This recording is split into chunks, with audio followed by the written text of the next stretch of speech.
eso no es lo que vamos a discutir en este momento, pero es necesario que ustedes se preparen, ¿verdad? Entonces, el día jueves, yo en el transcurso de la semana, considerando que ustedes han finalizado una vez la evaluación de derecho civil con los licenciados, yo les voy a estar trasladando el horario para que lo aparten de una vez el día jueves, ¿oyeron? Ya no va a ser el domingo por cuestión de que priorizamos su academia y tienen que tratar de salir bien con el licenciado, ¿oyeron? Entonces, no sé, ¿les parece bien el día jueves? Ya el doctor ya lo ha autorizado, pero les pregunto a ustedes, ¿están de acuerdo?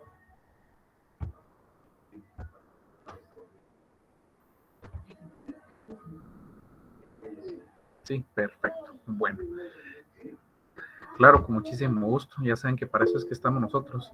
Entonces, ya se van a dar cuenta al final del día, es que ahí sí van a aparecer casi los 400, un poco más de 400 alumnos que tenemos en procesal penal. Porque, ya les digo, no voy a hacer el refuerzo una hora para uno y una hora para otro. No. Lo vamos a hacer de una forma general. No va a ser solamente una sección y eso es otra. No. Aquí o todos hijos o todos nada, ¿verdad? Entonces, ya les voy comentando la hora en la que pretendo realizar esto para que ustedes, como la ciencia lo explica, que el ser humano acostumbra a tener ese conocimiento o a tener una remembranza en su espacio de descanso, lo vamos a considerar para un horario de la noche, ¿oyeron? Entonces, es así pues que ustedes van a tener ese refuerzo de penal, ya les comento, ¿oyeron?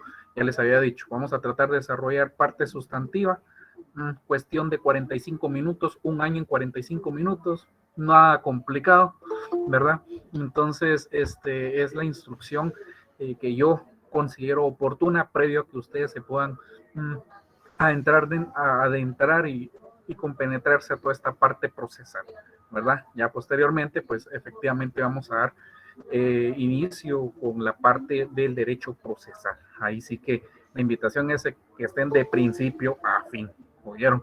Entonces es algo que ya nos autorizaron y pues ya el horario, yo después de las 8 de la noche no lo trabajo porque ustedes saben que yo cuando estamos en los refuerzos abarcamos casi 3 horas y media, ¿verdad? Entonces tienen que considerarlo muy, muy bien y por favor tengan ese espacio, ¿verdad? Ahí sí que ustedes ya saben y ya se dieron cuenta por qué los patojos de la jornada nocturna le pusieron un famoso sticker ahí que la verdad me causó bastante gracia, pero de alguna manera es como un halago también para mí, porque ese espacio se lo ceden al licenciado Quiroz, que es de notariado, pero ahora que lo hagan para penal y procesal penal, efectivamente me es un motivo más, quien dice por ahí, de agrado, ¿verdad? Porque ustedes saben que lo que trato de trasladarles esa experiencia y de la doctrina con lo que se ha manejado desde la institución también, pues es lo que hace diferente la enseñanza desde nuestra perspectiva con el doctor Enrique Lemos Orellana, ¿oyeron? Entonces, pues, quedamos así. Ya les digo, vayan haciendo un su espacio entre las 6 de la noche en adelante, ¿oyeron? Por favor, por ahí es el horario que yo estaría solicitándoles para quienes así pues estén interesados. ¿Oyeron? Entonces, a las 8 es muy tarde.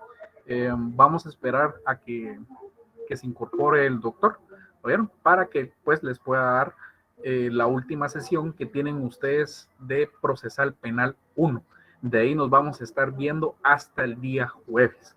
Como yo les dije en la otra sección, por favor, ese día vamos a tener misa de cuerpo cuasi presente. Por favor, tengan ustedes su vinito de consagración ahí, porque al siguiente día vamos a hacer la ejecución total de los alumnos respecto a nuestra evaluación.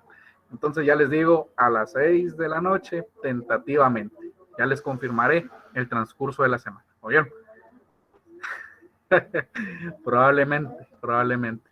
Entonces, bueno, vamos a esperar a que el doctor se vaya incorporando. ¿Oyeron, chicos? Entonces, esa sería la información por mi parte que va a venir en su evaluación. Va a venir todo lo que se ha abarcado desde el día 0, es decir, día 1, hasta lo que vayan a ver hoy. Por eso les digo, los 74 de los 200 y fracción que habían, pues sabrán ellos qué van a hacer. ¿Oyeron? Entonces, vamos a esperar, chicos. No sé si de repente por ahí tuvo algún pequeño inconveniente el doctor. Ya se acaba de conectar. Bueno, muy buenas tardes, doctor. Bienvenido. Ya les di algunas indicaciones a los chicos respecto a el refuerzo, no repaso, refuerzo que vamos a tener de la parte sustantiva, así como de la parte procesal. ¿Oyó? Ya se les dijo que la misa de cuerpo pues y presente va a ser el día jueves en un horario tentativamente de las 6 de la noche en adelante. Ya me estaré comunicando yo con ellos por los medios que efectivamente tenemos a bien para esta comunicación. Muy buenas tardes, doctor. Les cedo el uso de la palabra. Compañeros, éxitos mañana.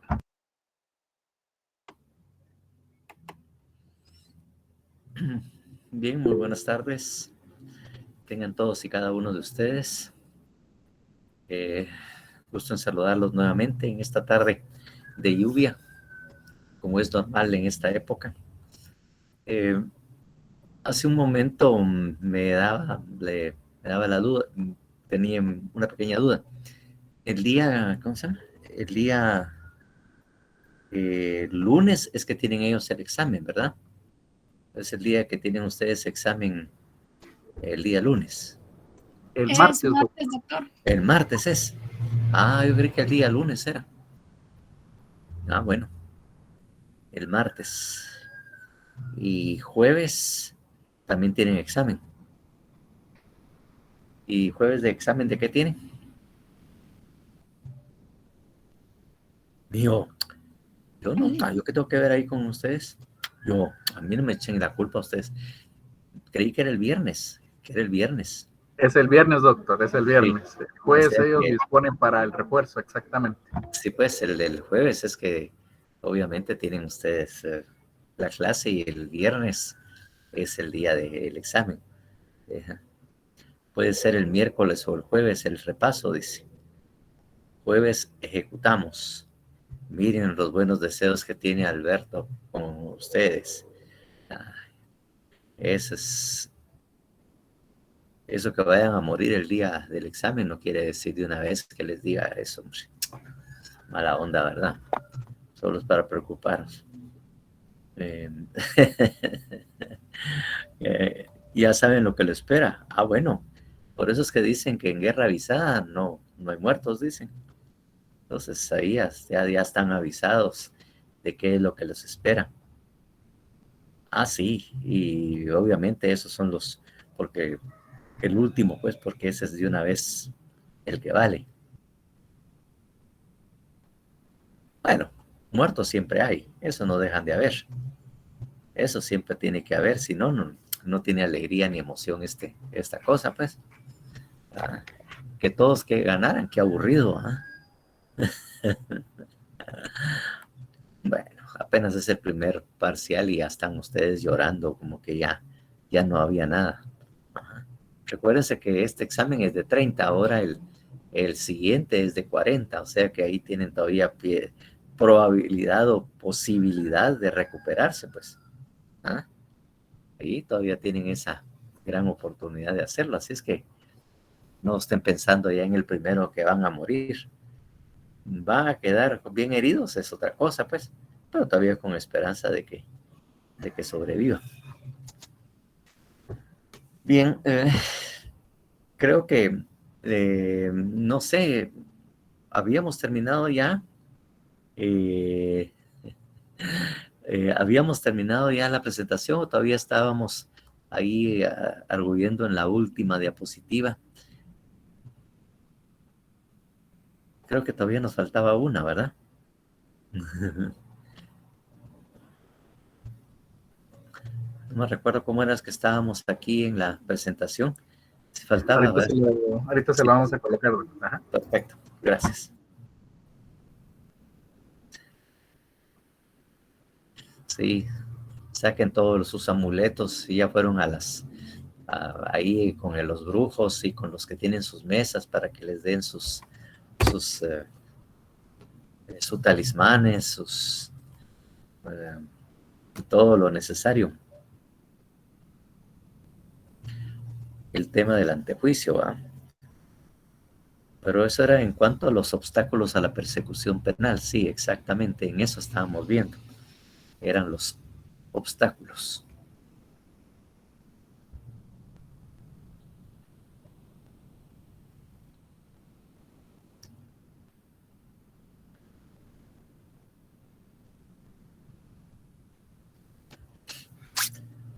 Bueno, sí.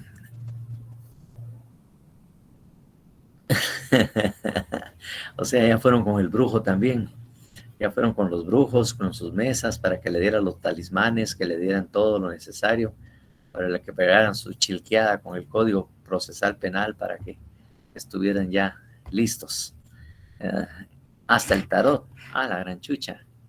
Usted sí, obviamente, completo, ¿va? Completo, quiere todo el trabajito de una vez. Usted quiere ganar de un solo, hombre. Ya con todo eso, ya, ¿quién va a perder? Bueno, efectivamente estábamos viendo lo relativo al hecho de ser vencido. Ya lo demás, pues ya lo habíamos visto.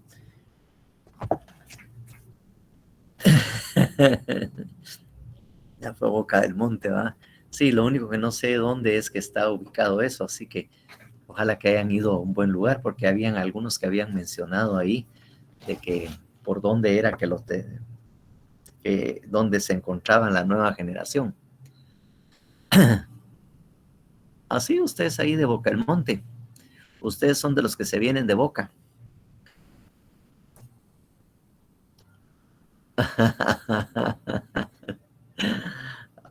Bueno, pues entonces prácticamente estamos cerca. Ajá. Sí. Ustedes están cerca de aquí donde yo vivo, entonces somos solo que en los lugares aledaños, ¿verdad? Entonces hay que hacer reuniones. Ah, sí, dice Freddy Ismael, ¿verdad? Y habrán más de alguno que dice, mire, aunque yo no vivo cerca, pero de todas maneras me apunto y ahí miro cómo llego, no se preocupe.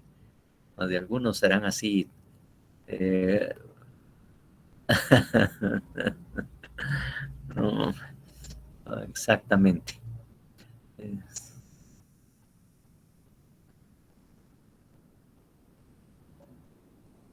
5 por el contacto. Puchica, mire, pues, está decidida la Gaby.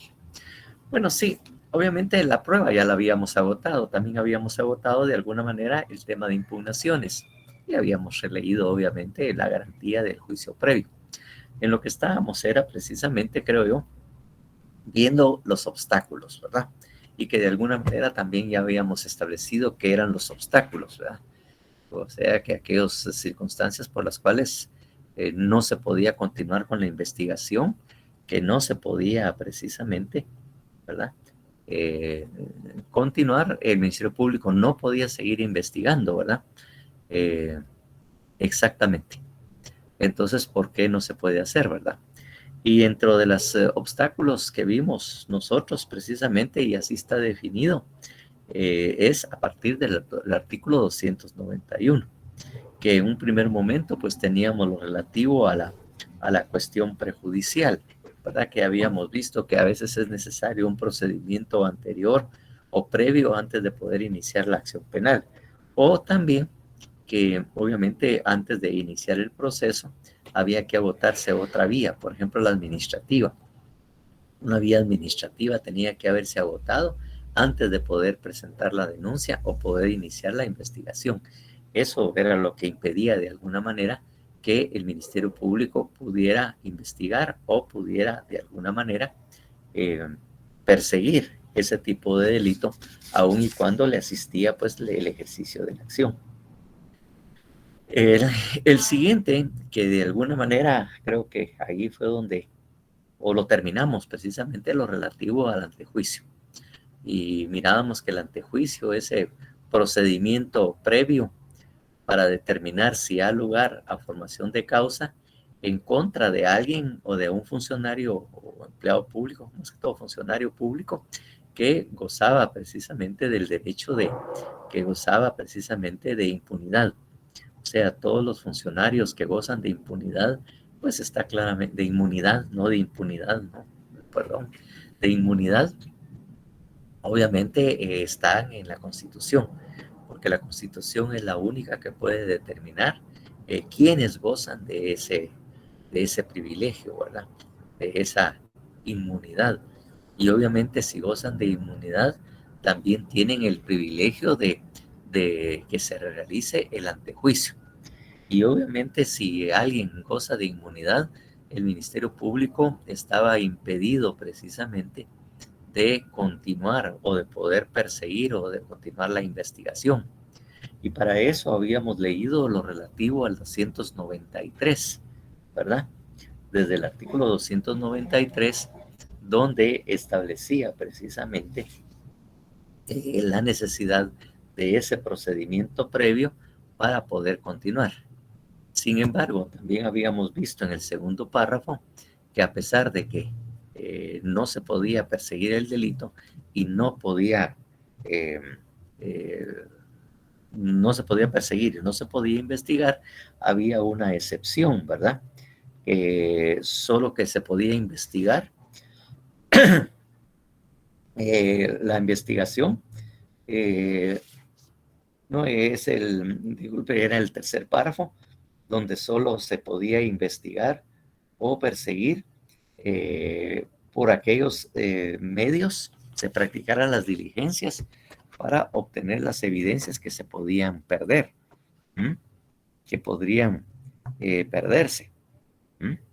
Y otro, que aquellos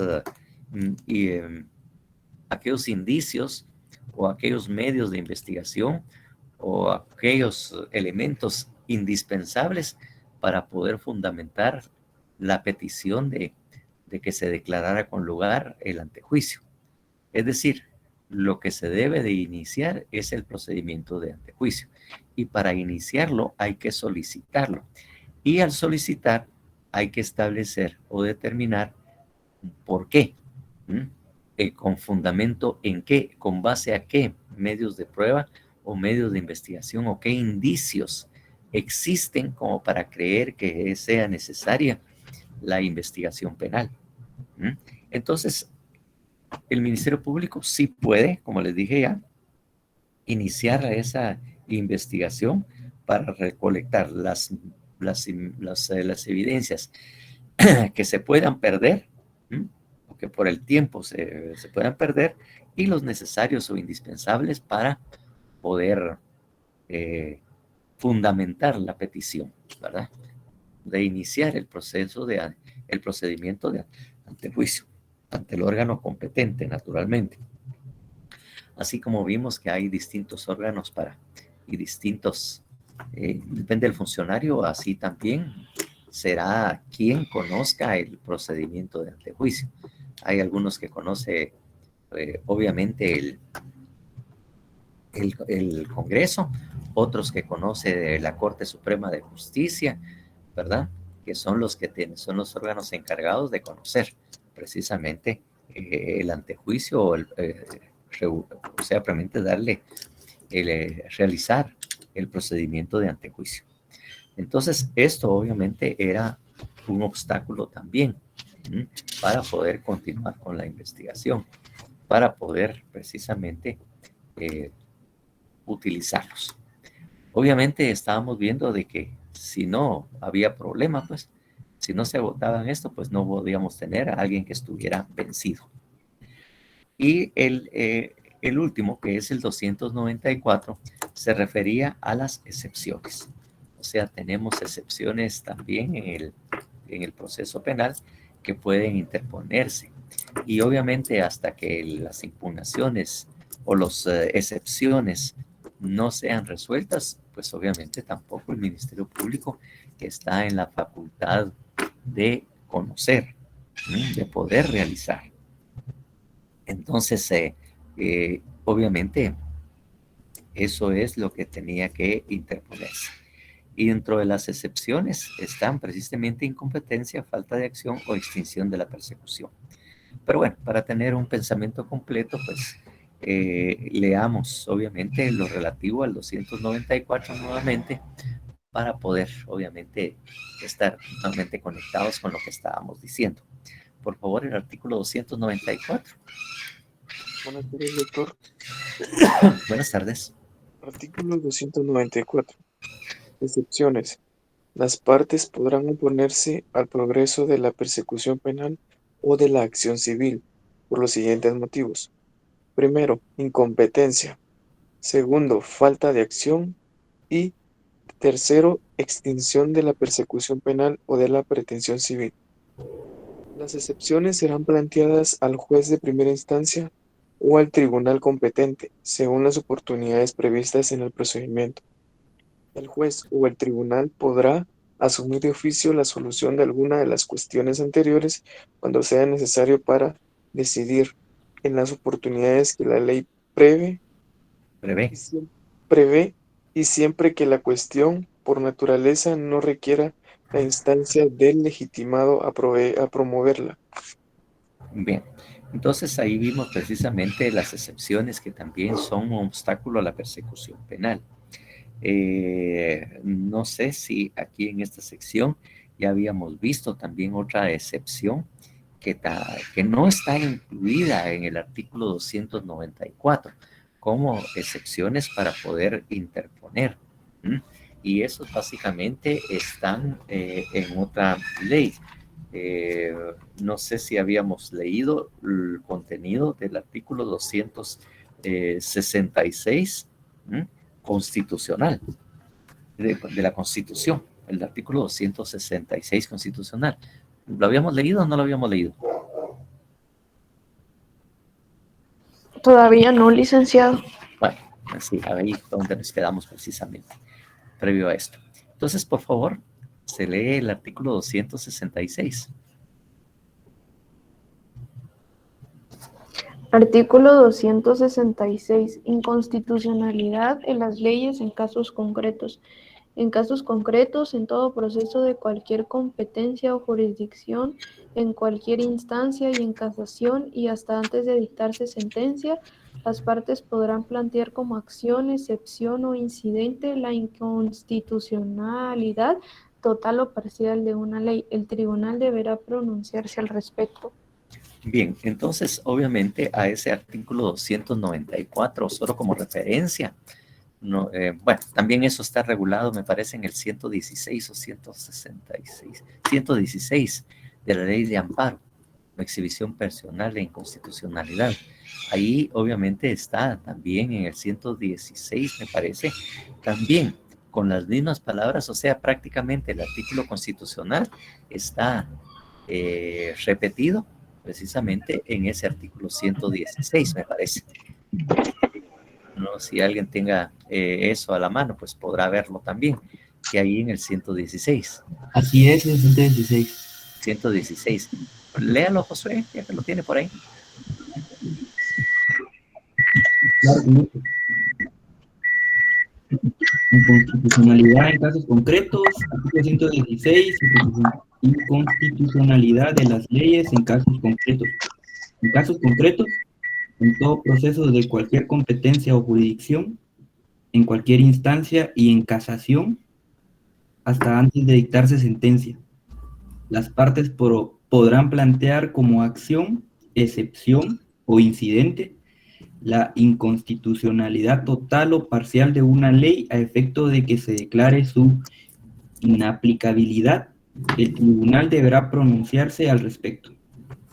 Bueno, derivado de esas normas constitucionales, obviamente, porque la ley de amparo también es de orden constitucional, pues obviamente ven ustedes que tendríamos que agregar a nuestro código procesal por referencia, obviamente, y que en algún momento también nos pueda servir precisamente esa anotación, que también la excepción de inconstitucionalidad puede interponerse también como un obstáculo a la persecución penal. Toda vez que esas dos normas que leímos y que dicen lo mismo, sabemos que puede interponerse en cualquier competencia, cualquier área, en cualquier instancia, se puede precisamente interponer las excepciones de inconstitucionalidad. Por lo tanto, ahí hacer la anotación y obviamente señalando el fundamento, ¿verdad? Que es tanto el artículo 266 de la Constitución, así como el 116 de la Ley de Amparo Constitucional y todo lo demás, ¿verdad? Entonces, ahí precisamente hacer esa anotación, porque obviamente también es posible, ¿verdad? Y en tanto que se esté en trámite o no se haya resuelto, tampoco el proceso se puede continuar. De alguna manera, cuando hablamos de excepciones, lo que hace es precisamente evitar que se conozca, ¿verdad? O que se integre precisamente, que se integre las partes, ¿no? Dentro del proceso, porque obviamente no se puede iniciar el proceso cuando está siendo atacado una de las partes que integran precisamente o indispensables para que exista. O sea, la relación procesal no se puede precisamente integrar. Cuando dábamos clases presenciales, para ilustrar precisamente esto que estaba diciendo, yo dibujaba un triángulo, ¿verdad? Entonces yo dibujaba un triángulo en el pizarrón. Si ustedes quieren lo dibujan en este momento, ¿verdad? Entonces un triángulo. Entonces para que exista una relación procesal, para que se pueda dar, entonces tienen que haber precisamente partes que son indispensables. En la parte de arriba del triángulo yo colocaba precisamente al órgano jurisdiccional, al juez, ¿verdad? Al juez, que es la trilogía indispensable o necesaria para que pueda haber un proceso. Pues. En el del lado izquierdo, ¿verdad? Colocaba yo precisamente a las partes, ¿no? Primeramente el acusado, o la persona, ¿verdad? La acusada o sindicada. A eso yo colocaba ahí. O si estamos en otra área, pues puede ser el demandado. O sea, esto. Y en la parte derecha, pues obviamente yo colocaba el Ministerio Público o el demandante, podríamos poner ahí, o la persona contra quien precisamente estaba ejerciendo la acción. Entonces yo lo ponía de esa manera, ¿no? Lo explicaba de esa manera. Entonces tenemos el juez arriba, los órganos jurisdiccionales, el órgano jurisdiccional en la izquierda ponía al sindicado o al demandado, y obviamente en el lado derecho pues ponía el acusador o el actor precisamente, el demandante. Entonces cuando se interpone una excepción, lo que está evitando es que se integre precisamente las partes indispensables para que exista un proceso. O sea, no se puede entablar una relación procesal ante la ausencia de uno de estos tres elementos, pues. Entonces, si yo estoy peleando y alego una excepción de incompetencia, ¿qué estoy atacando? Estoy atacando al juez. Entonces, si declaran con lugar la excepción que estoy interponiendo, a la cual estoy tratando de depurar, porque precisamente las excepciones sirven para depurar el proceso. Para eso sirve. Entonces, si yo ataco y alego que hay incompetencia, yo lo que estoy atacando es al juez. O sea, no vamos a tener juez que resuelva porque precisamente a él lo estoy atacando diciendo de que él no tiene competencia, él no puede conocer ni resolver dentro del presente caso. Si yo presento falta de acción, estoy peleando con la parte precisamente que me está demandando o que me está acusando. Es decir, usted no tiene legitimidad para estar acusando a mí para perseguirme en este delito. Eso es lo que yo le estoy diciendo, ¿verdad?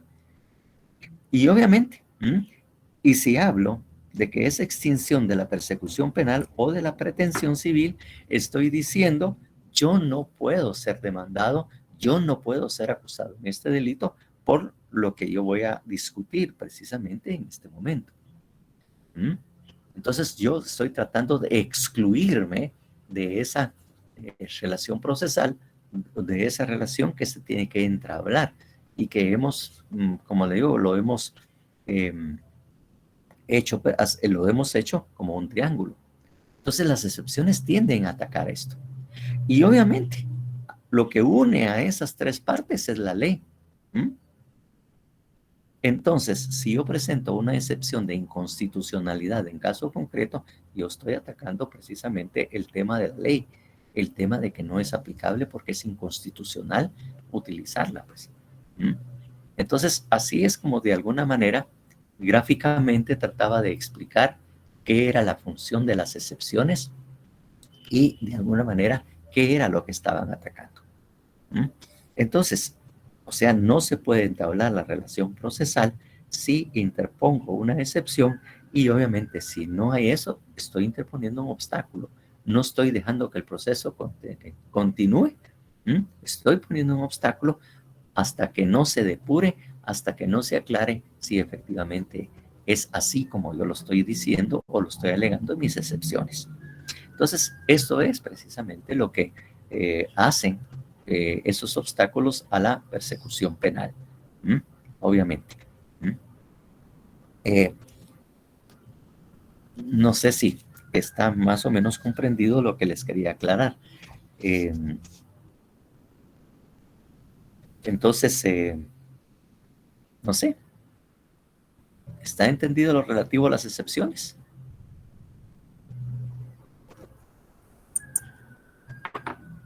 Ronald,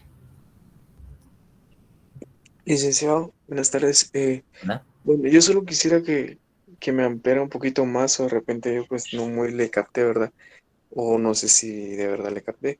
Entonces, más que todo la excepción es más que todo como un obstáculo, ¿verdad? Para que el procedimiento no finalice o continúe. No sé si No, estoy no bien. puede continuar, exactamente. Con la interposición de una excepción no puede continuar hasta que no se resuelva, porque de alguna manera yo estoy interponiendo un obstáculo, o una de las partes poniendo un obstáculo para que esto no continúe, porque le estoy diciendo al juez, usted no puede conocer, por lo tanto el juicio, el proceso penal tiene que parar, porque usted no es competente.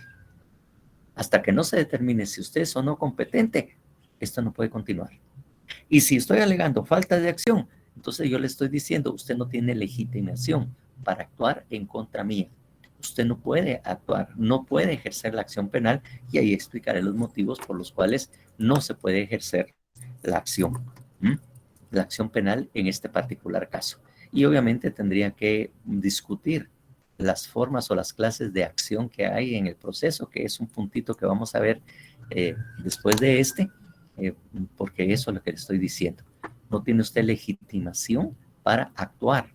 Usted no puede ejercer la acción en este proceso. Eso es lo que le estoy diciendo, ¿verdad?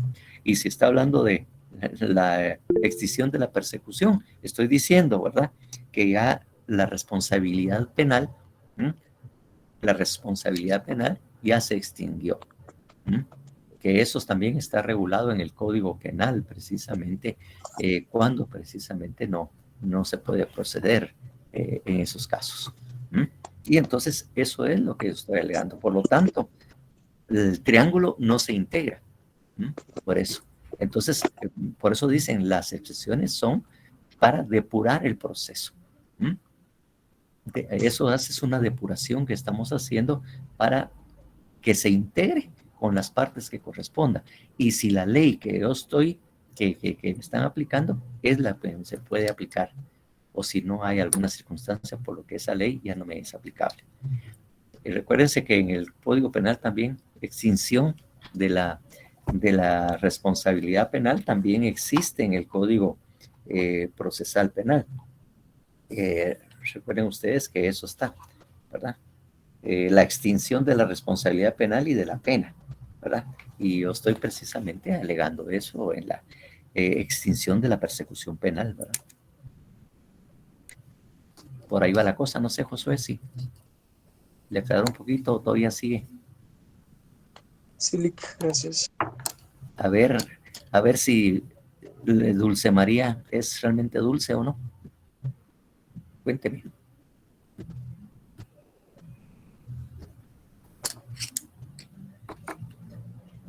¿Será que solo se le activó la mano a Dulce María y nos estaba engañando?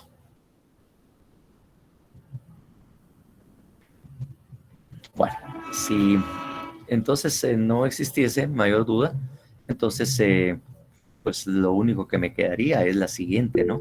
Alan Cosío levantó la mano. La excepción se presenta antes de la primera de la primera declaración o durante ya el proceso. Durante el proceso. En cualquier momento. Sí, pues en cualquier momento dentro del proceso, ¿verdad? Porque todavía, ¿verdad? Y esto es bastante interesante, que todavía puedo interponer excepciones precisamente en lo que es el juicio o debate. Hay un momento procesal en lo que es el juicio o debate que me permite a mí, ¿verdad? Me permite a mí precisamente hacerlo. Para esto podríamos ver incluso en el artículo, ¿dónde está esto? Ya se me... En el desarrollo del debate, donde está lo que es lo relativo en los incidentes.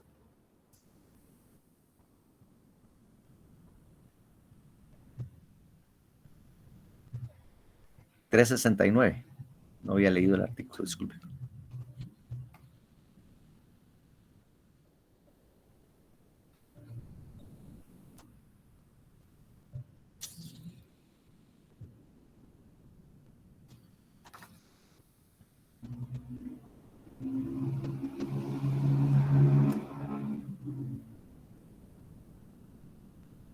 Lo leo, licenciado. Perfecto, gracias.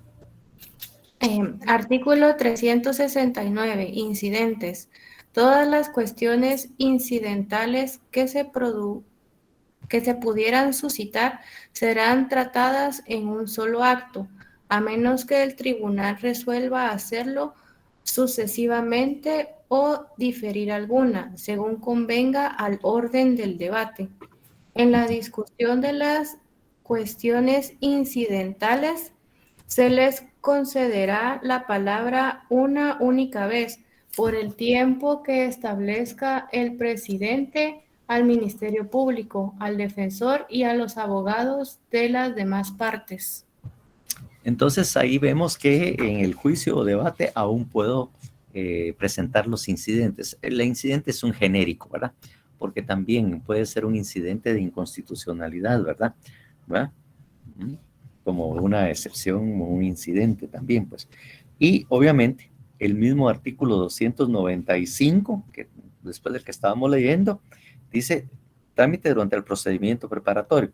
La interposición de excepciones se también en forma de incidente. O sea, el trámite es incidental. Por lo tanto, cabe precisamente todavía interponer excepciones en ese momento, en el juicio de debate, al momento de comenzarlo. O sea, todo aquello que se mire como incidente y las excepciones son incidentes. Entonces, ahí todavía se puede presentar.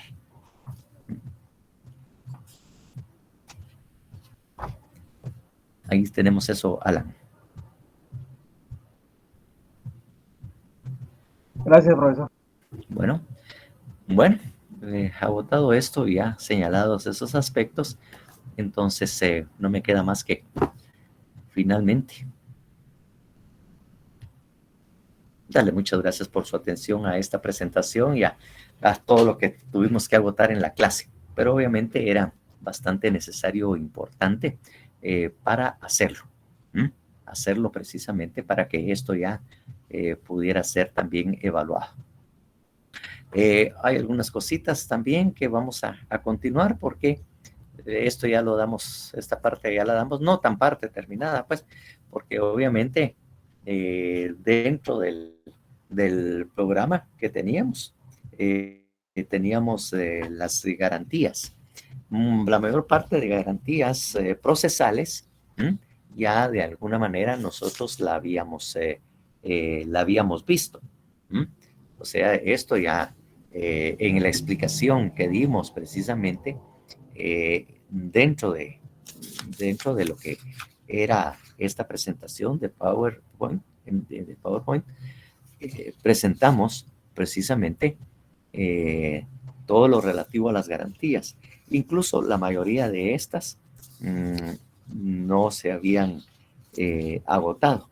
Entonces, Como le digo, si ustedes miran esos primeros 23 artículos, ya la mayoría, pues ya obviamente no teníamos. Tenemos ya claro qué son las garantías procesales. Obviamente las garantías procesales que sirven para asegurarnos, obviamente, o para hacer que los jueces y obviamente el Ministerio Público, básicamente, observen y garanticen el cumplimiento y la observancia de las normas constitucionales, los derechos fundamentales. O sea, precisamente esa es una garantía procesal.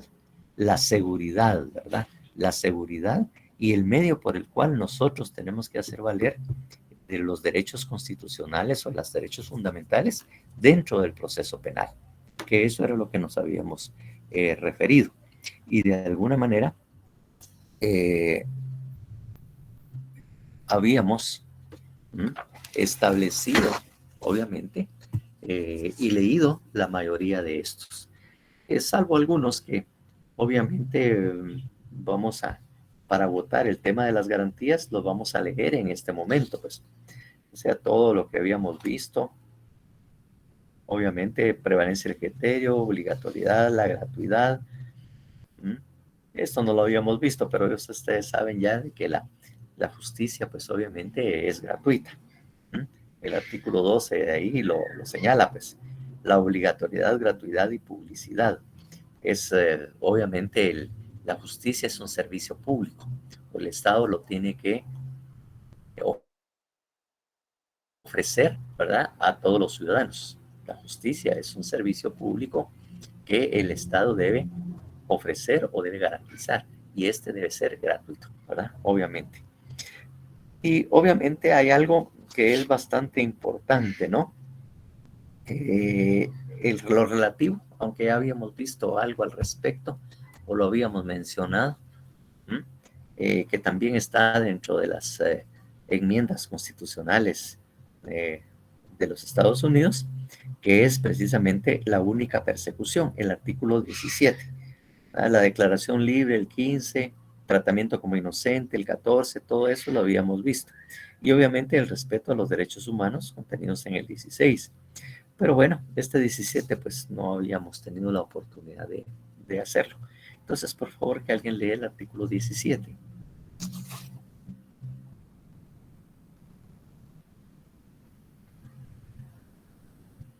Doctor. Artículo 10. Ay, dale tú. ¿No? Sí.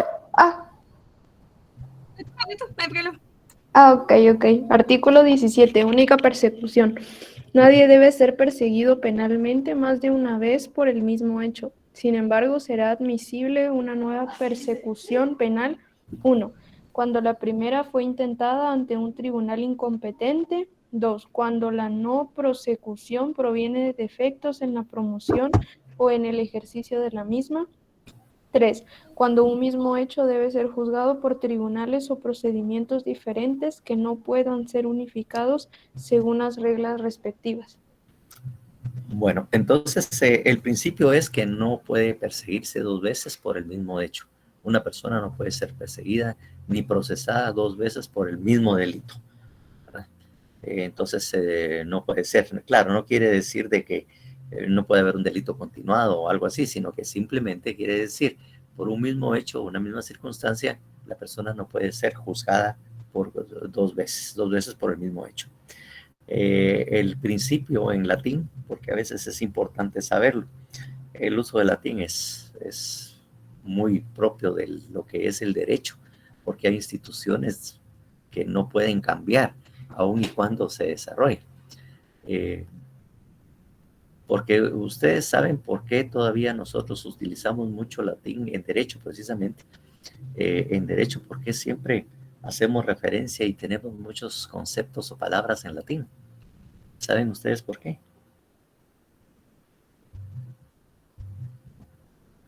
¿Alguien tiene una idea o ha estudiado por qué? Por ser el lenguaje científico, las fórmulas del derecho romano, por ahí va la cosa, Alan. No. Bueno, sí, efectivamente, lo que pasa es que ustedes han visto, y no solo en Guatemala, sino que en todas partes del mundo, usted puede en un momento determinado utilizar la palabra en latín cuando se refiere a un principio, algún derecho. Por ahí va la cosa, Maite, precisamente. A alguna institución del derecho, que si yo la digo en latín, aún no entendiendo el inglés, aún no entendiendo otro idioma, la persona ya sabe de qué es lo que estoy hablando cuando se la menciono en latín. Claro, no es el tema antiguo, es que es una lengua muerta. Muerta quiere decir que ya el hablarlo normalmente en una sociedad o un grupo social, exactamente, ya está muerto. Si estuviera todavía vivo, por decirlo así, si todavía existiera y se platicara en latín, hubieran muchos conceptos que precisamente por el mismo desarrollo del idioma van cambiando y se les van haciendo otros agregados. En cambio, una lengua muerta no cambia. Por lo tanto, el concepto que estoy utilizando hoy y su interpretación es la misma en cualquier parte del mundo. ¿Por qué? Porque es una lengua muerta cuyos conceptos no cambian jamás. El español, pues obviamente por el agrado de cuestiones en inglés, en otro idioma y todo, por la evolución, la modernización, va cambiando mucho. En latín no. Por eso es que nosotros recalcamos y utilizamos mucho el latín para que las instituciones del derecho a que nos referimos sean exactamente la misma y todos tengamos claro de qué es lo que nos estamos nosotros hablando. Por eso es como le digo, no es solamente aquí, en cualquier parte del mundo, siempre cuando tenga esta clase de derecho, siempre va a haber frases en latín que van a ser entendidos por todos. Y todos los profesores siempre las van a utilizar, ¿verdad? Y en derecho penal, pues obviamente se utilizan también bastante.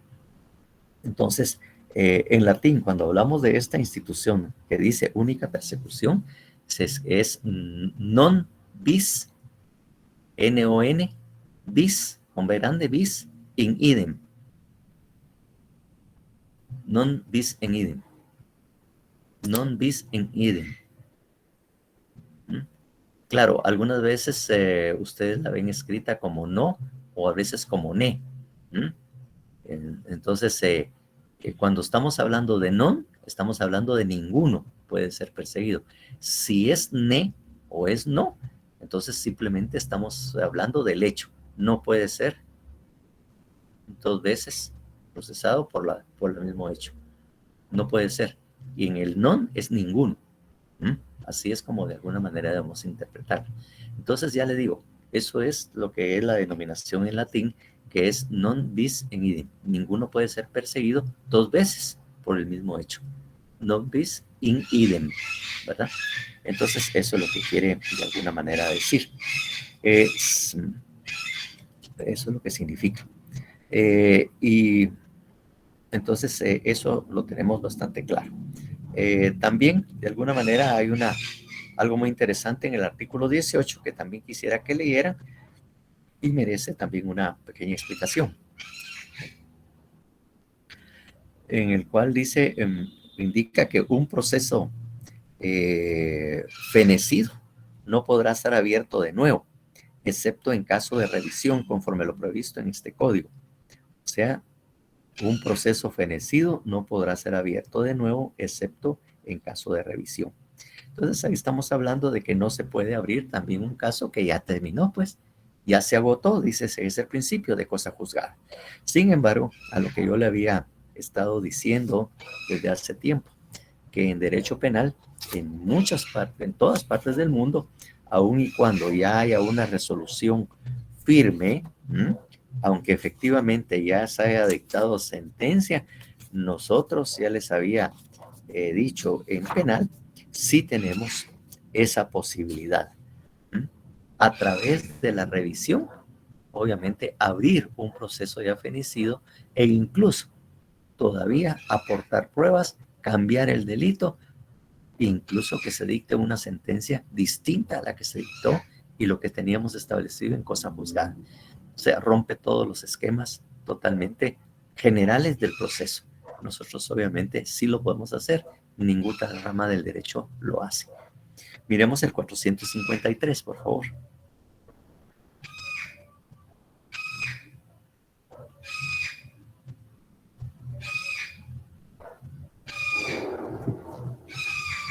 Artículo 453. Objeto. La revisión para perseguir la anulación de la sentencia penal ejecutoriada, cualquiera que sea el tribunal que la haya dictado, aún en casación, solo procede en favor del condenado a cualquiera de las penas previstas para los delitos o de aquel a quien se le hubiera impuesto una medida de seguridad y corrección. Sí, entonces tenemos la revisión para anular la sentencia y solo procede en favor del condenado. Es decir, no puede haber una revisión para ponernos una pena más grave, pues, por ejemplo, ¿verdad? O para hacer más perjudicial, siempre y cuando sea a favor. Es decir, que prácticamente los únicos que pueden interponer esa revisión sería la persona que ha sido condenada. Bueno, su abogado, pues obviamente, ¿verdad?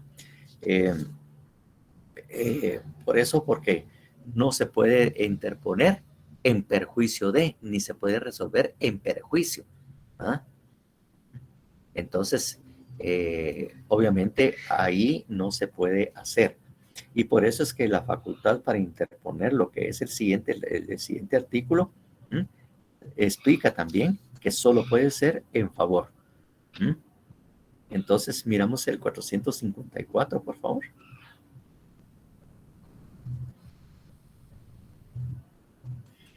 Artículo 454. Facultad de impugnar. Podrán promover la revisión a favor del condenado, uno, el propio condenado o a quien se le hubiera aplicado una medida de seguridad y corrección, aun cuando hubiera sido ejecutada total o parcialmente. Si es incapaz, sus representantes legales, y si ha fallecido, su cónyuge, sus descendientes o hermanos. 2, el Ministerio Público. 3, el juez de ejecución en el caso de aplicación retroactiva de una ley penal más benigna. Y ahí termina. Bueno, entonces ahí tenemos precisamente esto. Cuando dice que solamente en favor de, ¿verdad? Que ese no únicamente se puede interponer en su favor, solo procede en su favor y señala a quienes pueden presentarlo. Como dicen, el actor, el Ministerio Público, no lo puede interponer, salvo que sea para favorecerlo, ¿va? Siempre tiene que ser, porque obviamente también hay un principio general que hay en varias instituciones, que es reformar en perjuicio, ¿no? O sea, una reforma o reformar la resolución o la sentencia en perjuicio del sindicado no procede. Siempre tiene que tender a favorecerlo. Así es como es el principio, ¿eh? Que también tiene su institución en latín, ¿verdad? Y el Código Procesal también de alguna manera lo tiene establecido así en latín también. Ahí en el 422, solo miren la denominación de ese artículo y dice Reformatio Impeius. Reformatio Impeius. Entonces, obviamente, ese Reformatio Impeius quiere decir que no pueden ser aplicadas o utilizadas en perjuicio de la persona. Exactamente. Normalmente las personas que están facultadas ahí son las partes que tienen relación con el condenado. El Ministerio Público lo puede interponer porque obviamente eso va a favorecer al reo. El Ministerio Público, dentro de su objetividad, en este caso puede interponerlo porque obviamente hay una situación, como ellos también dentro de la función del Ministerio Público también está la aplicación correcta de la ley, que es algo que ellos también tienen que ver. El Ministerio Público tiene esa función también, la aplicación correcta de la ley, entonces también lo puede interponer, pero que sea a favor. Entonces, como les digo, si nosotros vemos los motivos contenidos en el 455, vamos a ver todo lo que se pueda en un momento determinado, por qué casos procede y qué casos, o sea, qué es lo que puede favorecer a la persona del sindicado. Por favor, el 455. ¿Se lo puedo leer, Yoli? Gracias. Artículo 455. Motivos. Procederá a la revisión cuando nuevos hechos o elementos de prueba, por sí solos o en conexión con los medios de prueba ya examinados en el procedimiento, sean idóneos para fomentar la absolución del condenado o a una condena menos grave, por aplicación de otro concepto penal distinto a la de la condena u otra decisión sobre una medida de seguridad y corrección esencialmente diversas a las anteriores. Sí, ¿Son sí. motivos especiales de la revisión? ¿Sigo? Sería posible, disculpe que le interrumpa, que vaya leyendo un poquito más despacio, porque a veces estoy muy rápido, hombre. Va, Usted es el más rápido del oeste, hombre. va, ok. Gracias, Ok. por favor. 1. La presentación después de la sentencia de documentos decisivos ignorados, extraviados o que no se hubieran incorporado al procedimiento. 2.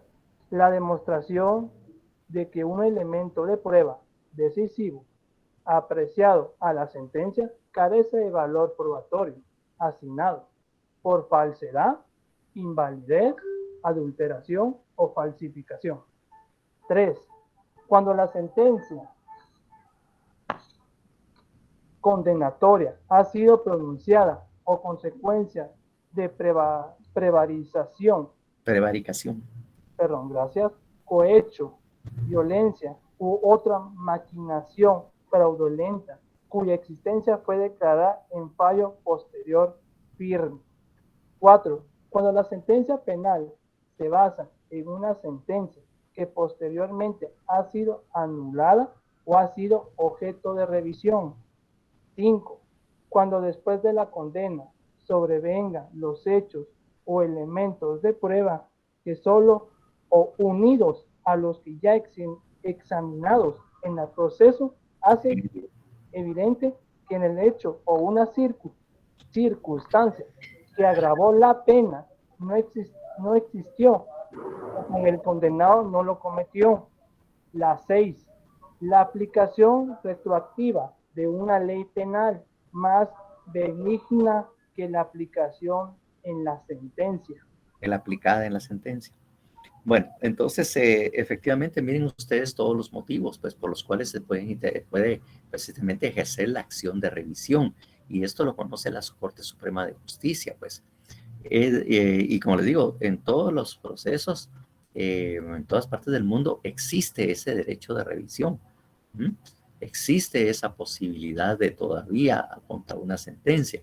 E incluso, como le digo yo, como le doy el ejemplo yo, en el sistema anglosajón, que en muchos estados existe la pena de muerte, se ha interpuesto la revisión por los familiares, porque incluso en muchas ocasiones las personas condenadas ya les ha aplicado la pena de muerte, es decir, ya murieron. Entonces, por eso, en su momento, claramente dice que pueden también interponerlo los familiares si acaso había fallecido. Y han habido bastantes revisiones, sobre todo en casos que con anterioridad se ha aplicado la pena de muerte, y los familiares al interponerlos advierten o se advierten muchos errores precisamente en la valoración de la prueba o en la forma en que se dictó la sentencia. Claro, ya no se puede hacer mayor cosa una vez que la persona murió, pues, porque ya no lo pueden precisamente darle vida nuevamente, o no pueden resucitarlo. Pero lo que eso da derecho es que el Estado tenga que pagar los daños y perjuicios causados a los familiares. O sea, el Estado deberá indemnizar al agraviado o a los familiares. Bueno, no había necesidad de que se haya declarado inocente. El Estado ya reconocía en él su estado de inocencia ¿Qué pasó con la presunción de inocencia, mi estimado? No se le quedó, ¿verdad? Ay, pecador. Entonces, ya le digo, ¿no?, que efectivamente, eso da ese lugar. Y en Guatemala también existe precisamente esa indemnización, está establecida en el Código Procesal, la posibilidad de condenar o pedir indemnización al Estado. Entonces, eso se ha visto precisamente. Y hay la cantidad de errores que se han encontrado cuando se ha aplicado la pena de muerte, hasta casos de discriminación, que muchos han sido condenados incluso por el hecho de ser negros, por ejemplo. Hay mucho caso de esos, y obviamente con la revisión se ha todavía establecer. Entonces, en el derecho penal tenemos todavía esa oportunidad, como les digo, o esa posibilidad precisamente de el tema de la cosa juzgada, que nosotros todavía podemos reabrir ese proceso. Incluso, como ven ustedes o leyeron en esos motivos, todavía incluso aportar prueba nueva. Podemos aportar nuevas pruebas precisamente. Nuevas pruebas a efecto de establecer precisamente esto. Esto obviamente también incluso tiene una base o un principio, porque la ciencia no podía oponerse desde su inicio a lo que es las leyes cristianas, pues no se podían poner en la Biblia. Y hay un principio en el cual puede aplicarse a este caso. ¿Cuántas oportunidades merece el hombre?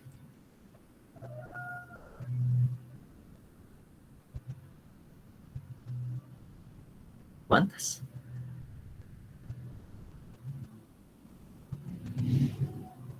No. ¿Cuántas oportunidades merece el hombre? 70 veces 7, creo que dice la Biblia.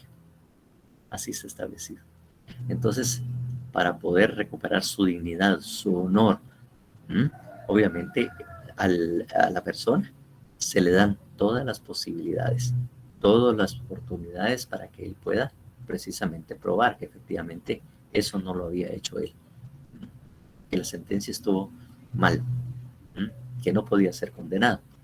Cosa que obviamente, si eso es la aplicación de una ley retroactiva, obviamente así lo es, porque si hubiéramos puesto atención en el Código Penal, cuando hubiéramos visto eso precisamente y hubiésemos leído, nos hubiese entrado la duda también, cuando se habla en el artículo 2 del Código Penal, que eso ya lo habíamos visto, pero ninguno había entrado en el momento de preguntar o la curiosidad, y creo que el profesor de penal tampoco se los dijo. Leamos el número 2 del Código Penal, que se refiere a la extractividad.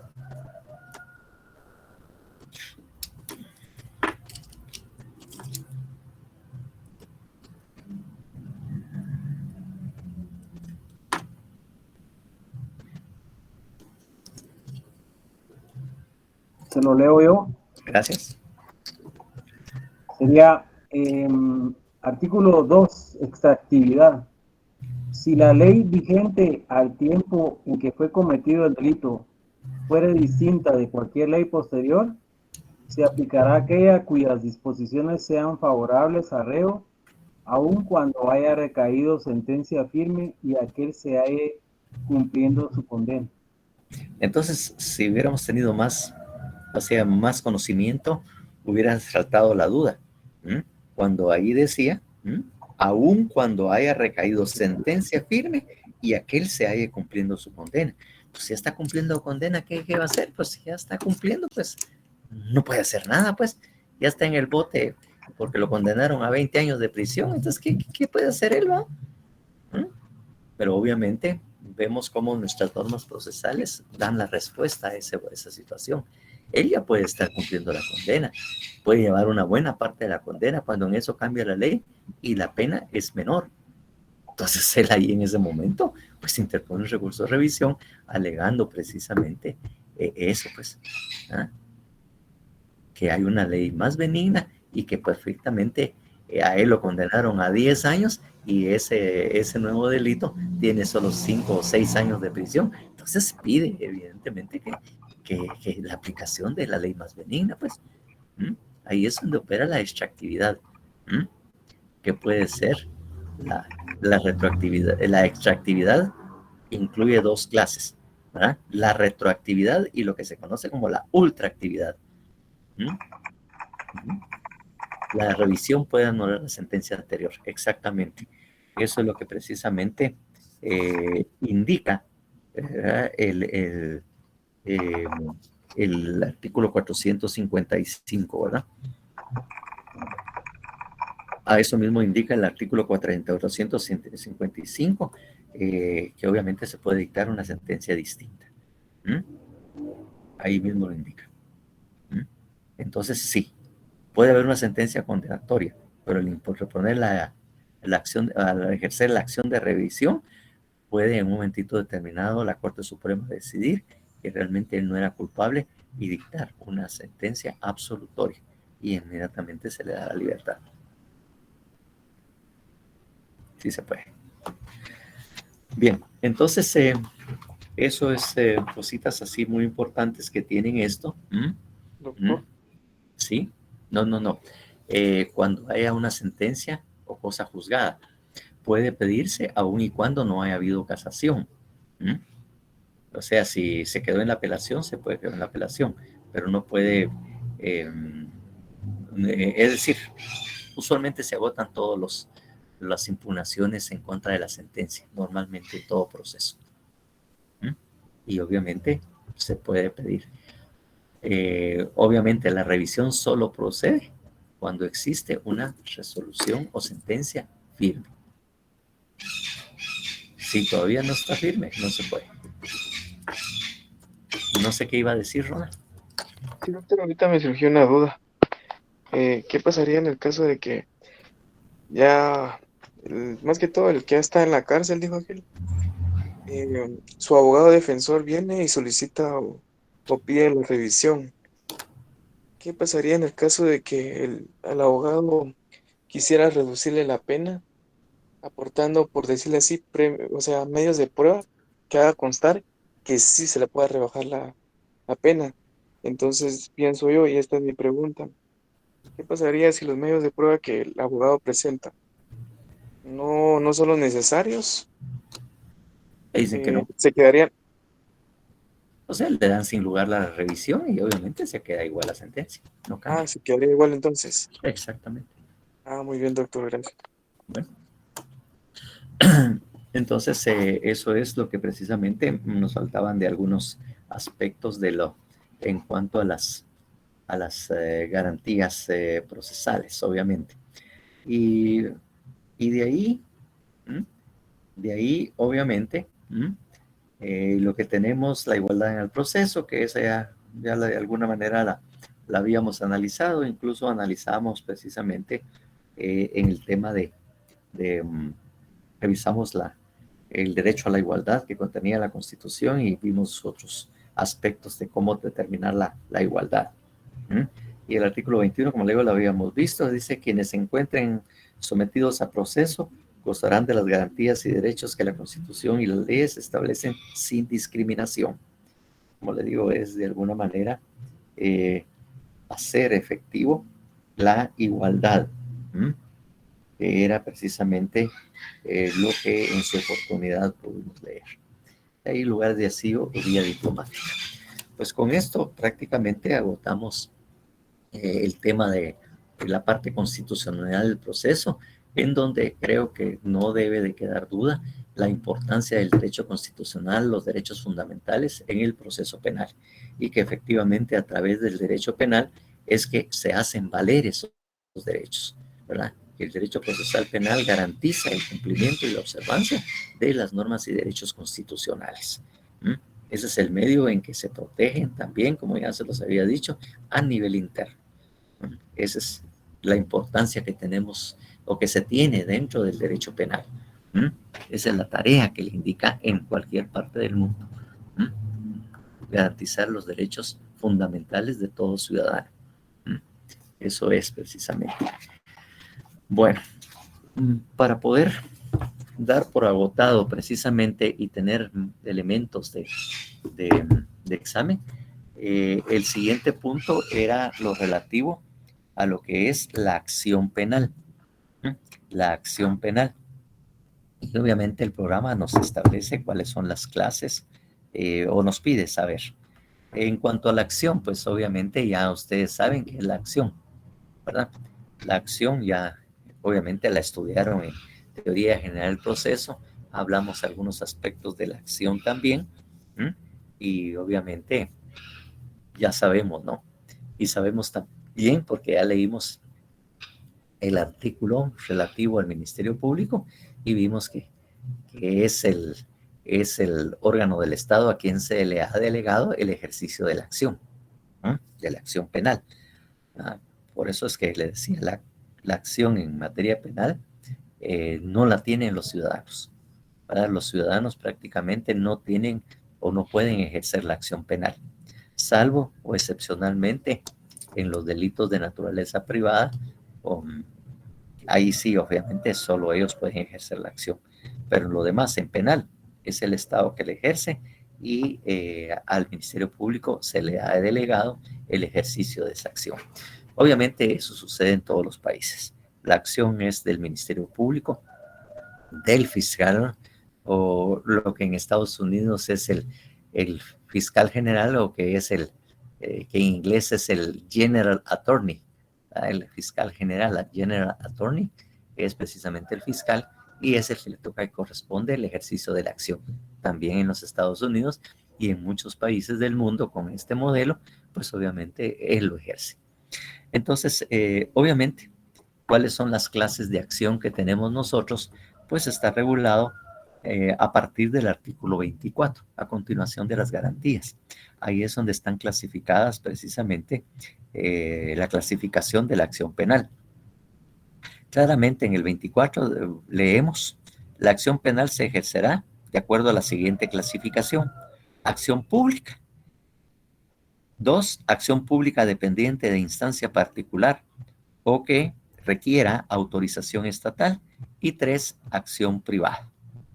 Bueno, esas son las 3 clases de acción que nosotros conocemos en el proceso penal. Entonces, el artículo 24 bis nos dice que es la acción pública. Por favor, ¿alguien que lo lea?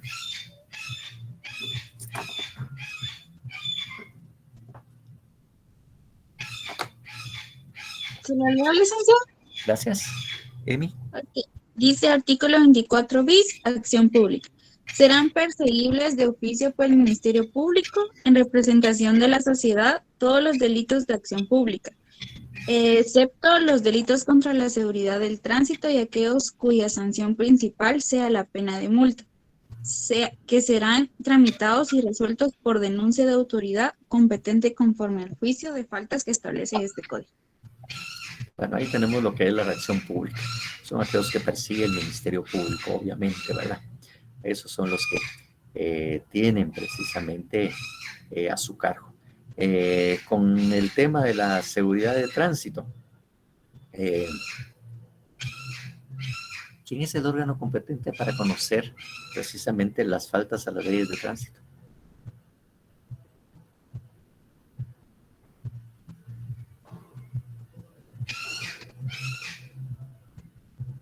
El juez municipal, exactamente. Ellos son los que ejercen la competencia, por lo tanto, ahí no participa el Ministerio Público. Es un tema que lo mira la municipalidad porque ellos tienen la policía de tránsito, el PMT.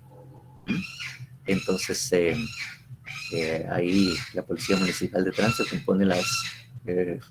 remite las remisiones y obviamente los remite al juez municipal, quien es el que esas faltas las verá él. Y obviamente cuando hablamos de delitos de multa, tampoco él los tiene a su cargo, ¿verdad? Ahí no tiene tampoco, cuando hay multa pues lo tramitan como un juicio de faltas. Así es que no hay participación del Ministerio Público cuando se trate de faltas. El 24 ter, acciones públicas dependientes de instancia particular. Por favor.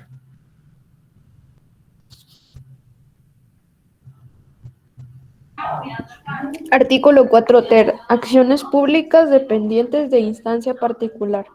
Para su persecución por el órgano acusador del Estado dependerán de instancia particular, salvo cuando mediaren razones de interés público los delitos siguientes. 1. Lesiones leves o culposas y contagio venéreo. 2. Negación de asistencia económica e incumplimiento. Ese ya no, ya está derogado. Ese no es. No, el 2 ya no lo tiene. Ok. 3. Amenazas, allanamiento de morada. 4. Estupro, incesto, abusos deshonestos y violación cuando la víctima fuera mayor de 18 años. Si la víctima fuera menor de edad, la acción será pública. 5. Hurto, alzamiento de bienes y defraudación en consumos cuando su valor no excediere 10 veces el salario mínimo más bajo para el campo al momento de la comisión del delito, excepto que el agraviado sea el Estado, caso en que la acción será pública. 6. Estafa que no sea mediante cheque sin provisión de fondos o cuando el ofendido sea el Estado, en cuyo caso la acción será pública. 7. Apropiación y retención indebida. 8. Los delitos contra la libertad de culto y el sentimiento religioso. 9. Alteración de linderos. 10. Usura y negociaciones usurarias. La acción para perseguir los delitos a que se refiere este artículo serán de acción pública cuando fueran cometidos por funcionarios o empleado público en ejercicio o con ocasión de su cargo. En caso de que la víctima fuere menor o incapaz, la instancia particular podrá efectuarla quien ejerza su representación legal o por su guardador. Sin embargo, se procederá de oficio cuando el delito fuere cometido contra un menor que no tenga padres, tutor ni guardador, o contra un incapaz que no tenga tutor ni guardador, o cuando el delito fuere cometido por uno de sus parientes dentro de los grados de ley, tutor o guardador. La instancia de parte obligará a la acción pública, excepto el caso de conciliación que amerite la aplicación de un criterio de oportunidad o la autorización de la conversión de la acción pública en privada. En casos de flagrancia, la policía deberá intervenir para evitar que continúe la lesión del bien jurídico tutelado o la comisión de otros delitos y para asegurar los delitos de investigación. Para los casos en que se requiere de autorización estatal para el inicio de la acción penal, el Ministerio Público procederá como establece en este código para el trámite del antejuicio. Sí. Entonces, en ese último párrafo está claro definitivamente cuando hablamos de acciones públicas dependientes de instancia particular o que requiera autorización estatal. La autorización estatal básicamente se refiere al tema del antejuicio que recibimos, ¿verdad? Que obviamente si requiere el antejuicio, pues será tener que sometido antes de poder ejercer la acción penal pública, ¿verdad? Tiene que autorizar el Estado. Entonces, si hay autorización estatal, pues obviamente la acción será pública y ejercer el Estado. Cuando hablamos de instancia particular, es que esto lo puede ejercer la acción o lo ejerce la acción el particular, pero tiene que autorizar prácticamente al Ministerio Público para que lo haga. Cualquiera de esos delitos serán percibidos como delitos de acción pública y tendrán esa categoría una vez que el ministerio, la persona agraviada acuda al Ministerio Público a poner la denuncia y solicitar expresamente que el Ministerio Público, no necesariamente expresa, pero que el Ministerio Público conozca para que obviamente tome las riendas también de este caso. Hay una institución ahí que debemos analizarla, ¿no? Porque ahí mismo, en ese párrafo que se inicia con la palabra sin embargo, se habla precisamente de lo que es lo relativo, ¿verdad? Lo relativo a la conversión. Entonces, la conversión. Entonces, bueno, ¿qué es la conversión? Dice. Entonces miremos el artículo 27 del Código Procesal Penal, el 20, no es 27, es 26 del Código Procesal Penal, y que se refiere a qué es la conversión y cómo procede. Por favor, 26.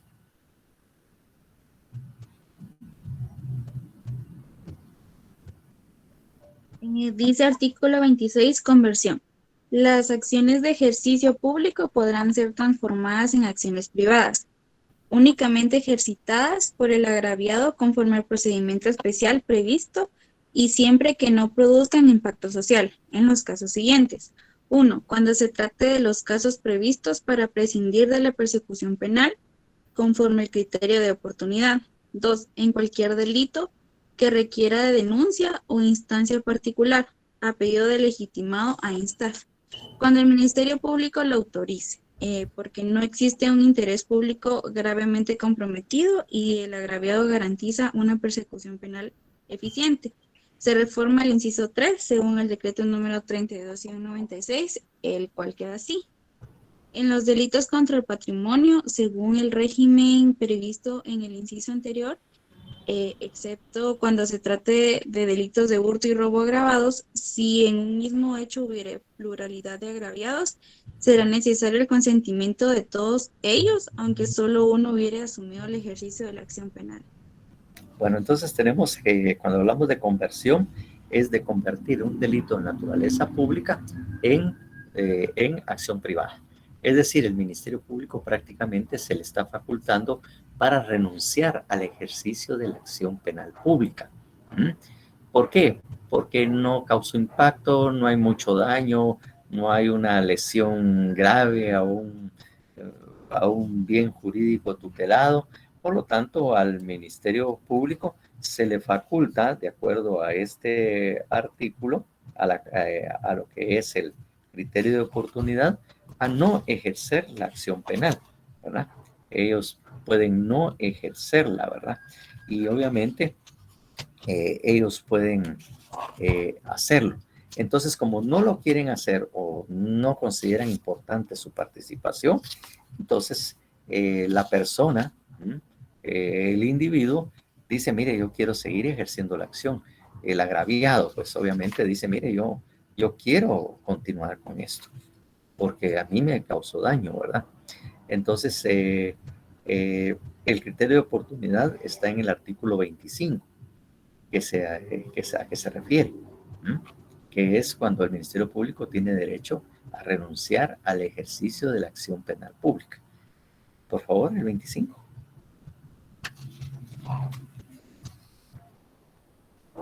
Artículo 25, criterio de oportunidad. Cuando el Ministerio Público considere que el interés público o la seguridad ciudadana no estén gravemente afectados o amenazados, previo consentimiento del agraviado y autorización judicial, podrá abstenerse de ejercitar la acción penal en los casos siguientes. 1. Si se tratare de delitos no sancionados con pena de prisión. 2. Si se tratara de delitos perseguibles por instancia particular. Se reforma el numeral 3 según el decreto número 51/2002, el cual queda así. En los delitos de acción pública, cuya pena máxima de prisión no fuere superior a 5 años, con excepción de los delitos tipificados en la ley contra la narcoactividad, se adiciona el numeral 4 según decreto número 114/96, que la responsabilidad del sindicado o su contribución a la perpetración del delito sea mínima. 5. Que el inculpado haya sido afectado directa y gravemente por las consecuencias de un delito culposo y la pena resulte inapropiada. 6. El criterio de oportunidad se aplicará por los jueces de primera instancia obligadamente a los cómplices o autores del delito de encubrimiento que presten declaración eficaz contra los autores de los delitos siguientes: contra la salud, defraudación, contrabando, delitos contra la hacienda pública, la economía nacional, la seguridad del Estado, contra la Constitución, contra el orden público, contra la tranquilidad social, cohecho, peculado y negociaciones ilícitas, así como en los casos de plagio o secuestro. Durante el trámite del proceso, aquellas personas no podrán ser sometidas a persecución penal respecto de los hechos de que presten declaración. siempre que su dicho contribuya eficazmente a delimitar la responsabilidad penal de los autores de los mencionados delitos bajo estricta responsabilidad del Ministerio Público, lo que se establecerá en la efectividad de investigación del fiscal. En este caso, el juez de primera instancia está obligado a autorizarlo, aplicándose de oficio en esta oportunidad el sobreseimiento correspondiente.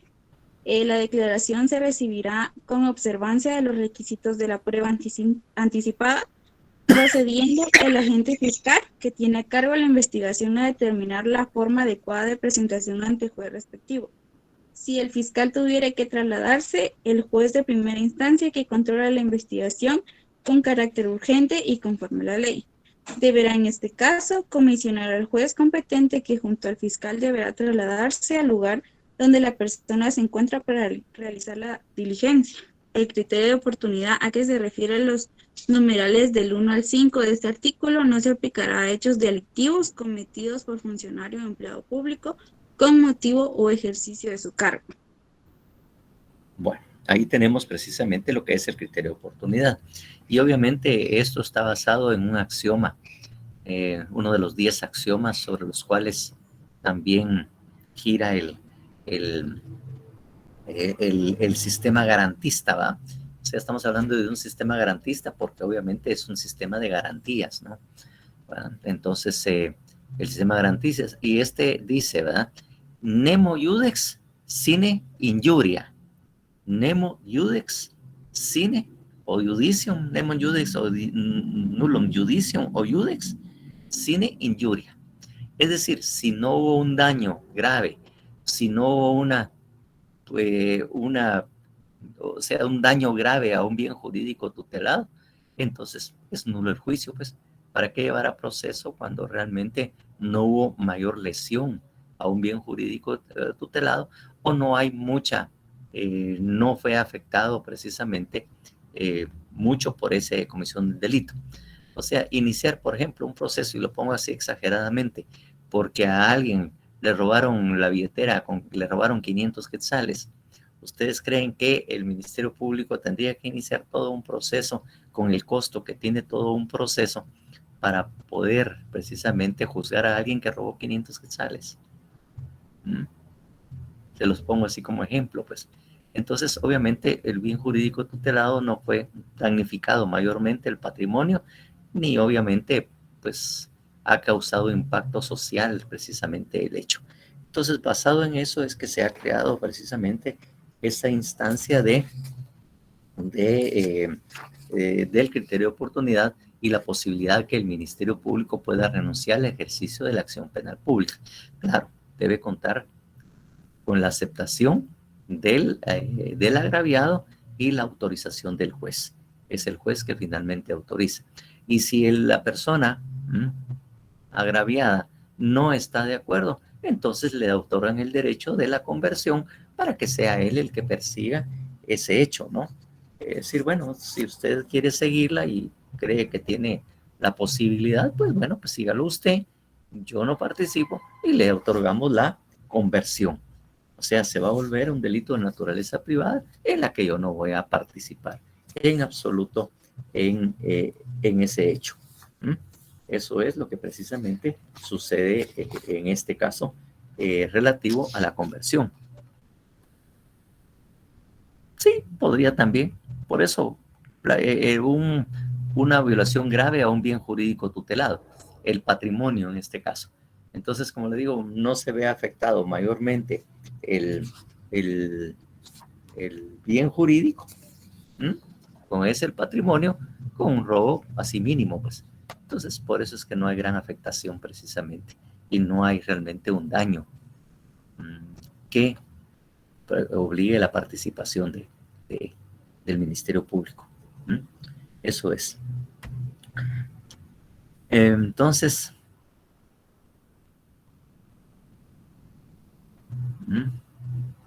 sí, usualmente la policía no es el que aplica ese criterio de oportunidad. La policía lo lleva a los tribunales para que se haga el trámite correspondiente para esa persona que robó precisamente en este caso. Que robó en ese caso. O sea que eso no puede dejarlo de hacer, porque no es el criterio del policía lo que impera, sino que es el de un juez y el del Ministerio Público. Sí, viera, doctor, que aquí en mi colonia, se lo voy a contar así brevemente, aquí en mi colonia hace como un año se dieron cuenta de que un individuo le robó a una señora. Entonces, como la gente ya sabía quién era, entonces empezaron a buscarlo, les dieron directrices de cómo era el cuate, ¿va? A final de cuentas se lo llevaron más, lo llevaron allá al juez, pero si mucho, como a las 2 semanas, ya andaba otra vez ahí. Entonces digo yo, bueno, puede ser de que en ese momento le haya concedido el juez el criterio de oportunidad, no sé si Le dio un criterio de oportunidad, estoy en lo claro. correcto. Claro, lo que pasa es que también si una persona es reincidente o vuelve a cometerlo, ya no puede gozar de ese derecho y por lo tanto en una próxima vez que lo agarren, van a tener que procesarlo. Ahí ya no cabe un criterio de oportunidad, porque ya se le dio una medida precisamente alternativa para resolver el conflicto y eso le queda ya en sus antecedentes, ¿no? Entonces, si lo vuelve a cometer, no va a volver a gozar de un criterio de estos. O sea que cuando es de reincidencia, doctor, no importa ya sea la cantidad. Digamos Exacto. que si se roba 100, Lo pues vuelve ya a no hacer, ya se importaría. le dio un criterio una vez, entonces ya gozó de ese criterio, Mm, ahorita tenemos que hacerlo. Por eso es mejor quemarlo vivo, dicen. No estoy aconsejando ni sugiriendo eso, pero me pasó divertido. Entonces, en ese caso, ¿ah? ¿Cómo?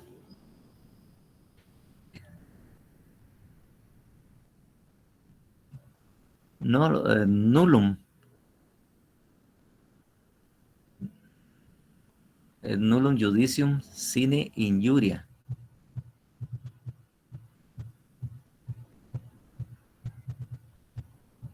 Nullum judicium iud judicium sine injura. Injuria. Sin injuria. Sin daño. Sí, exactamente. Algo así.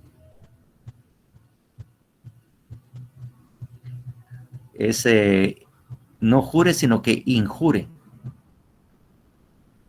Sine injure. Así, sin perjuicio.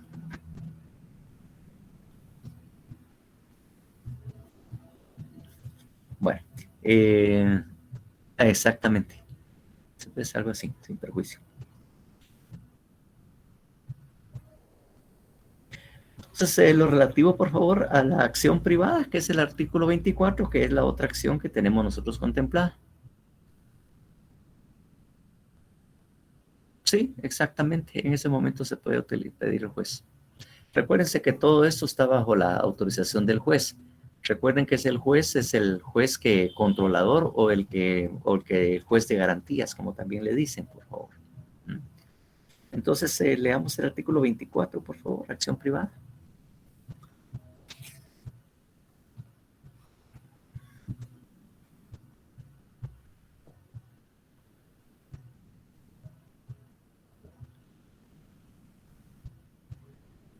El artículo 24. Es el artículo 24, cuater. Sí, 4. Acción privada. Adicionado por el artículo 4 del decreto 79-97 del Congreso de la República. Serán perseguibles solo por acción privada los delitos siguientes: los relativos al honor, daños; los relativos al derecho de autor, la propiedad industrial y delitos informáticos. A. Violación de derechos de autor, derogado por el artículo el 42. ABCD están derogados. Nuevamente está hasta el 4, numeral 4. Hasta el artículo Numeral F, 4. que dice uso de información. También está de 4, sí, violación y revelación de secretos. Violación y revelación de secretos, estafa mediante cheque. En todos los casos anteriores se procederá únicamente por acusación de la víctima conforme a procedimiento especial regulado en este código. Si carece de medios económicos, se procederá conforme al artículo 539 de este código. En caso de que la víctima fuera menor o incapaz, se procederá como lo señala el párrafo tercero del artículo anterior. O sea, ahí precisamente el Estado retoma el interés y obviamente lo asume la responsabilidad de ese caso. Entonces, de naturaleza privada, incluso, como les digo, ahí no participa en absoluto el Ministerio Público. Hay tribunales especiales que se dedican y conocen únicamente delitos de naturaleza privada. O sea, son tribunales únicamente para eso, delitos de naturaleza privada. Pero ahí no hay participación absoluta del Ministerio Público, ¿verdad? De alguna manera. Bueno, entonces esto es lo que quería nada más que supieran. Ya es un poco tarde, discúlpenme que me haya tardado. Esta vez no hice tantos chistes, pero miren, ya son las 6 menos 20. Ruego que me disculpen por la tardanza. Con esto van a ser masacrados. Ya tengo aquí las herramientas, los instrumentos de tortura necesarios para poder hacerlos sufrir el día del examen como ustedes lo estaban manifestando. Y como ustedes lo pidieron y lo mencionaron, pues obviamente yo aquí les voy a dar gusto. Así es. Entonces, de aquí estaremos cruzándonos hasta el viernes 2 de septiembre. Bueno, es que la alegría se las di en todas las clases que di, ahí estuvieron riéndose y disfrutando, pues. Ahí fue el uso, goce y disfrute de la cosa, ahora vienen el sufre de la cosa. No. Así que ya terminó la alegría, ahora, así como todo, ¿va? La alegría, la fiesta y todos los tragos que alegre, va al día siguiente la goma. Entonces el viernes es el rato de la goma, va. Bien, ¿por qué no me voy a reír? Sí, eso es lo que me divierte. Como todos me molestaban cuando habían exámenes presenciales. Yo les decía, bueno, señores, ahorita es cuando me tengo que disfrutar. Y me río bastante y disfruto. Sí, porque tan sonriente que viene. Sí, le digo, ¿por qué? Porque ya preparé las clases, vine con ustedes, se las di, les expliqué, sufrí, me preparé y todo. Bueno, ya mi sufrimiento terminó. Di las clases. Ahorita viene mi alegría. Ahorita los examino yo. El sufrimiento les toca a ustedes, pues. Mire todos los materiales, todas las explicaciones, todo lo que tuve que aprenderme para poder venir a darle la clase, todo el sufrimiento. Entonces, ¿ahora qué? Les toca. Adiós, vaquero, a los chiveros, dice. Ya tenemos suficiente con civil. Bueno, ajá.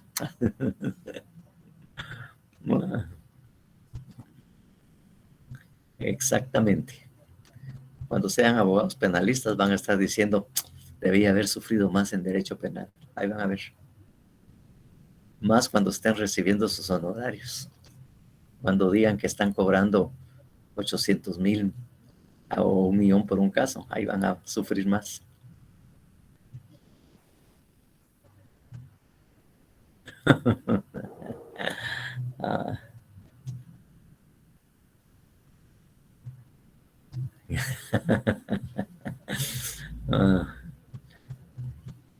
Hay que ser un buen abogado, más que todo, pues.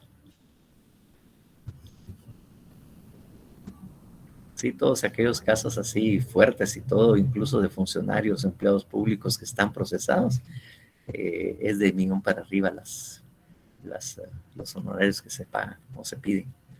Y hay algunos que han pagado hasta 2, 3 millones por el caso. Como por ejemplo, por eso, como los del presidente, como los de la vicepresidenta, todos aquellos en la línea y toda la cuestión, se piden ese tipo de honorarios.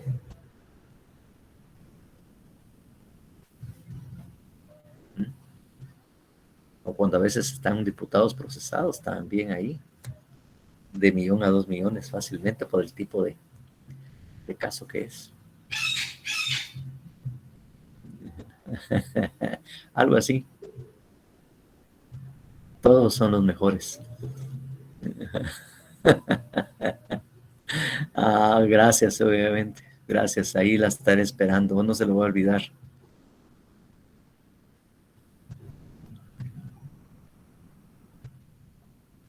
Feliz tarde, cuídense. Portan bien.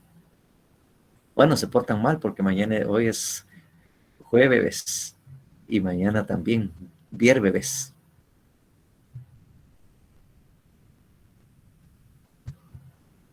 Buenas tardes, se cuidan. Híjole, laboral mañana. Ah, ya ganaron. Eso, todos ganan.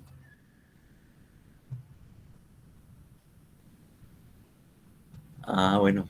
Entonces, después de...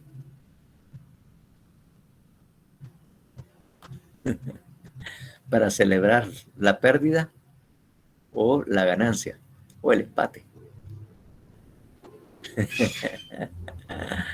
Ah, adiós, Ana Rebeca, cuídese. Lo esperamos en Cañas. Ah, la noche todavía están funcionando esos. Ustedes creo que habían cerrado por falta de público.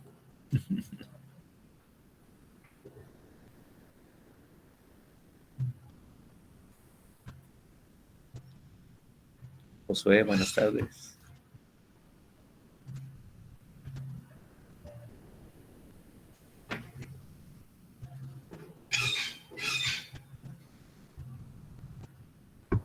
Bueno, misión cumplida. Bueno, ya sí. Hoy viernes, hoy jueves ya prácticamente terminamos hasta la otra semana. Exactamente, doctor, pero con ello finalizamos la jornada vespertina, ahora vienen los clavos de la nocturna. Ah, sí, efectivamente. Y por ahí eso le voy a decir, le voy a llamar ahorita para no hacer la exposición de motivos por este medio. Ah, bueno. Va, no, pues, doctor. Bueno, ¿Qué le llamo ahorita? perfecto, pues. Bueno. Bueno. Pues.